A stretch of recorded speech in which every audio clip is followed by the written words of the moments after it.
नमस्कार दोस्तों, मैं डॉक्टर अनुपमा फलसफा मंच के माध्यम से आप सभी का हार्दिक अभिनंदन करती हूँ। प्रस्तुत हूँ कबीर के पद की व्याख्या लेकर। जी हाँ दोस्तों, कबीर वाणी के अंतर्गत पद की व्याख्या लेकर आपके समक्ष प्रस्तुत हूँ। कबीर की वाणी वह लता है जो योग के क्षेत्र में भक्ति का बीज पड़ने से अंकुरित हुई थी। इस पद में कबीर ने इस संसार की अस्थिरता की बात किया है।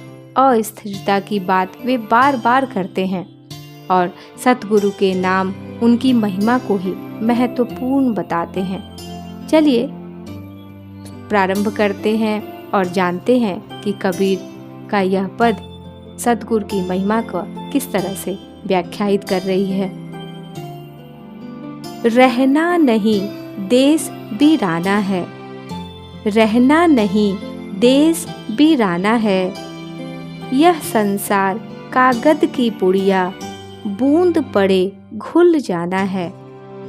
यह संसार कांट की बाड़ी, उलझ पुलझ मर जाना है। यह संसार झाड़ और झांखर, यह संसार झाड़ और झांखर आग लगे बरी जाना है।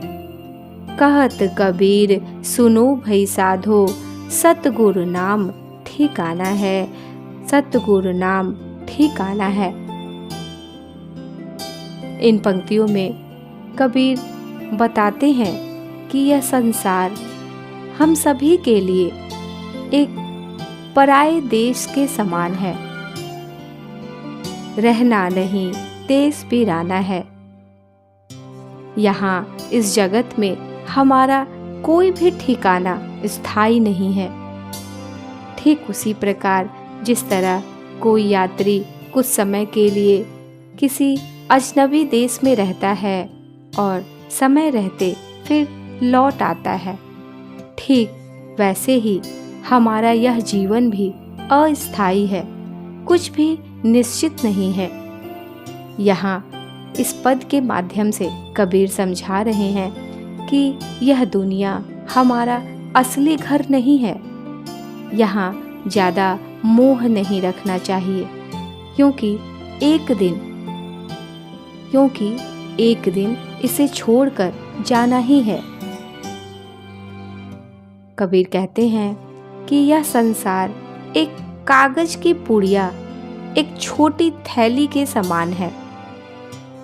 कबीर कहते हैं यह संसार कागज की पुड़िया, अर्थात यह संसार एक पुड़िया के समान है जो पानी की एक बूंद पड़ते ही गल जाती है, घुल जाती है।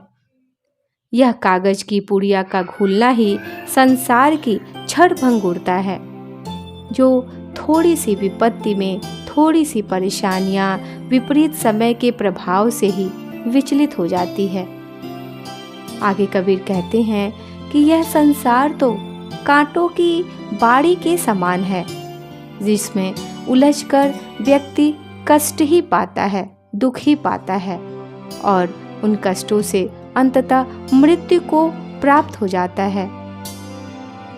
इस सांसारिक झंझटों, बाधाओं के वशीभूत होकर ही मनुष्य जीवन भर पीड़ित रहता है और अपना मूल्यवान यह जीवन व्यर्थ ही गंवा देता है। आगे कबीर कहते हैं यह संसार झाड़ और झांखर, अर्थात यह संसार झाड़ अर्थात पेड़ और झांखर अर्थात झाड़ियों के समान है। अर्थात यह संसार पेड़ और झाड़ियों के समान है जो आग लगने पर तुरंत ही जलकर राख हो जाते हैं। यह सांसारिक पेड़ और झाड़ियां मनुष्य को उलझाती हैं, परंतु ये स्थायी नहीं रहती। ये कभी भी जलकर राख हो सकती हैं और इनमें उलझने वालों का भी कुछ शेष नहीं बचता। अंत में कबीर कहते हैं, कहत कबीर सुनो भई साधो, सतगुरु नाम ठिकाना है। अंत में कबीर कहते हैं कि इस संसार रूपी पुड़िया, इस संसार रूपी कांटों, इस संसार रूपी झाड़ियों से यदि बचना है तो सिर्फ और सिर्फ एक ही ठिकाना है, और वह है सतगुरु का नाम। यह सतगुरु का नाम ही, यह सतगुरु का नाम ही हमारा स्थायी ठिकाना है। इसीलिए यहाँ कबीर जोर देकर कह रहे हैं कि हमें सतगुरु के नाम का स्मरण करना चाहिए। उनके स्मरण से ही हमें वास्तविक शांति और मुक्ति प्राप्त हो सकेगी। इस प्रकार कबीरदास ने इस पद के माध्यम से संसार की नश्वरता, अस्थिरता को समझाया है और बताया है कि यदि समय रहते बचकर इनसे निकलना है, अपने जीवन को सुधारना है, सच्चे मार्ग पर जाना है, तो सतगुरु के वचन, उनके स्मरण, उनके नाम स्मरण, उनकी महिमा ही हमें सच्चे मार्ग की ओर ले जाएगी। धन्यवाद। उम्मीद है आप सभी इस व्याख्या के माध्यम से लाभ उठाएंगे। यदि वीडियो आपको अच्छी लगे तो कृपया चैनल को सब्सक्राइब करें, आगे बढ़ाएं। मिलती हूँ बहुत जल्द। आप सभी को नमस्कार।